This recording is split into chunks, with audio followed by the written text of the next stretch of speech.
عودة إلى أخبار الوطن، حيث نظمت جامعة عبد الحميد ابن باديس بمستغانم المهرجان الوطني للفيلم القصير، شاركت فيه 10 ولايات لعرض 22 فيلما حسب ما صرح به الناطق الرسمي لهذه التظاهرة الألفية الثقافية عبد الإله محمد كمال.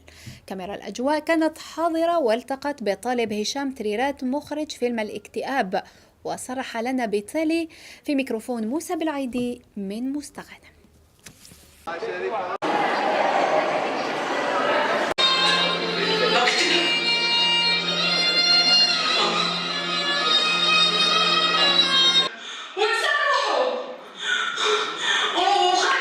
هذه التظاهرة الثقافية والأكاديمية التي تنظمها جامعة مستغانم من 9 إلى 11 ماي، هي أيضا بالتنسيق وبإشراف من قسم الفنون والعرض بجامعة مستغانم.